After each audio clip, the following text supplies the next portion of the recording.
The Maldives, a floating kingdom of coral and culture. Far out in the Indian Ocean, scattered like strings of emerald beads across the sapphire waters, lies the Maldives. To the traveler flying overhead, the islands appear as tiny rings and crescents, atolls formed by living coral, shining like a necklace cast gently on the sea. This archipelago is unlike anywhere else on Earth. It is the world's lowest-lying nation, yet it stands tall in cultural depth, history, and resilience. A nation of dots on the ocean. The Maldives stretches south of India and Sri Lanka, spread across 26 natural atolls and more than 1,200 islands. Only 185 of these are inhabited, but each has its own rhythm of life. Imagine a country smaller than many world cities, just 300 square kilometers of land. Yet when counting its maritime territory, the Maldives spans nearly 90,000 square kilometers, 99% of it water. This makes it a country where the ocean is not just scenery but the very essence of existence. The capital, Male, is a wonder in itself. At only 6 square kilometers, it is one of the most densely populated spots on Earth, packed with high-rises, markets, mosques, and government buildings. From above, it looks like a miniature city floating in the middle of nowhere. Nearly 1/4 of all Maldivians live here, squeezed between turquoise lagoons and the endless ocean. For decades, the only way to reach Male from the international airport was by boat, but a modern bridge now links the two islands, a sign of how the Maldives is adapting to the future while holding on to its traditions. Other parts of the country are far more tranquil. Adu Atoll in the south, for instance, has the longest road in the Maldives, connecting several islands across reefs. Fuvahmulah, another southern gem, is so unique it is often called a one-island atoll, home to freshwater lakes and fertile soils unlike anywhere else in the country. The dream of paradise. For millions of travelers, the Maldives is synonymous with luxury. Overwater villas with glass floors, private infinity pools, and sunsets painted in gold and crimson have made the islands a top honeymoon destination. Guests can literally dive into the sea from their balconies, swim with manta rays, or dine underwater in glass-domed restaurants surrounded by schools of fish. Yet the Maldives is not only about luxury resorts. On local islands, life moves at a different pace. Streets shaded by coconut palms echo with the sound of children playing soccer. Fishermen still take their brightly painted dhonie boats out to sea. Families gather in courtyards for meals of tuna curry and flatbread. Travelers who venture beyond the resorts discover a world where tradition still beats strongly, where people welcome guests not with polished service but with warm island hospitality. Nature's fragile gift. The Maldives exists because of coral. The atolls rest on the Chagas Laccadive Ridge, an underwater volcanic plateau, and over millennia, corals built rings around ancient sinking islands. Today, the Maldives hosts some of the richest coral reefs on the planet, nearly 200 coral species, more than 1,100 species of fish, sea turtles, dolphins, whale sharks, and countless crustaceans. Some beaches even glow at night with bioluminescent plankton, turning the shoreline into a starlit dreamscape. On land, nature is more limited. There are no mountains or rivers, only small freshwater ponds and lagoons. Soil is thin and salty, so farming is difficult. Islanders grow coconuts, papayas, bananas, and breadfruit, but most food, especially for tourism, must be imported. The sea provides the staple, tuna. Maldivian fishermen pioneered pole landline fishing, a sustainable method now admired worldwide. Tuna, especially skipjack and yellowfin, is not only a favorite dish but also a national symbol, alongside the white-breasted waterhen. The Maldivian people. With around 500,000 inhabitants, the Maldives is Asia's smallest country by population.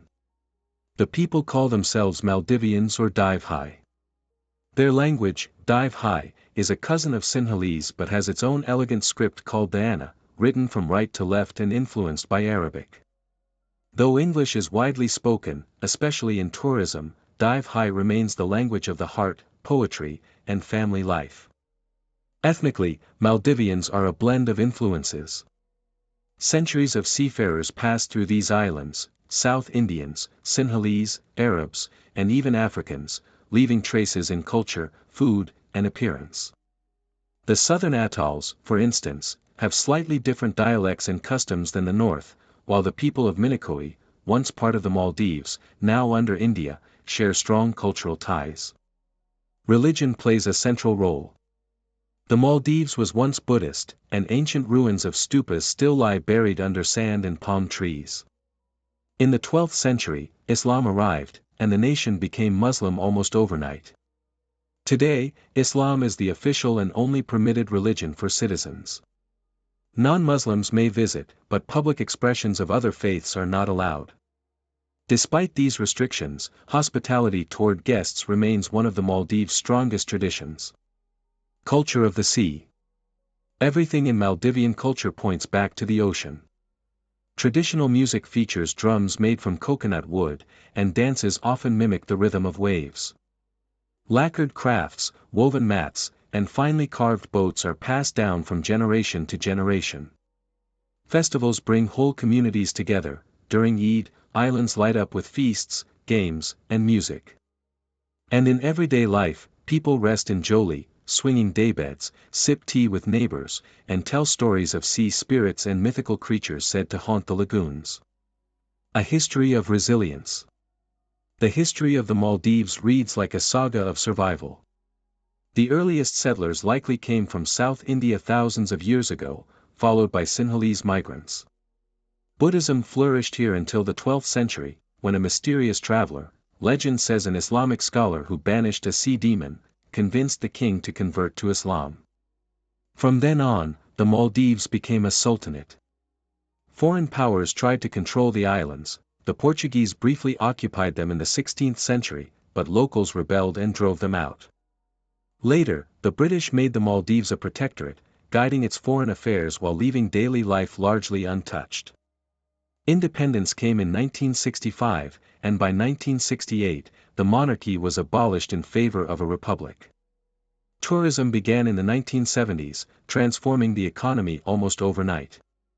But challenges soon followed. The devastating tsunami of 2004 destroyed villages and infrastructure, and rising sea levels continue to threaten the nation's very survival. In recent years, Maldivian leaders have stood before the world as voices of climate awareness, reminding humanity that if the Maldives sinks, others will follow. Friends across the sea. For a small nation, the Maldives hold surprising diplomatic weight.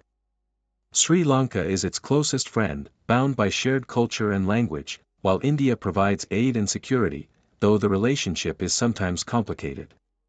China has invested heavily in infrastructure, including the bridge that links Malé to its airport island, signaling shifting alliances.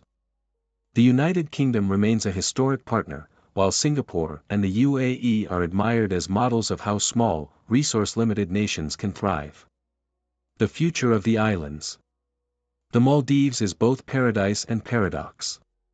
It is fragile, its islands can vanish under the waves with a small rise in sea level. Yet it is also strong, powered by its people's resilience, traditions, and adaptability. The nation invests in renewable energy, coral conservation, and ecotourism, seeking to balance modern luxuries with environmental responsibility. To visit the Maldives is to witness a place where land and sea are inseparable, where history is etched in coral, and where culture flows like the tides. It is a country that reminds us, even at the lowest point on earth, a people can rise with dignity, color, and hope.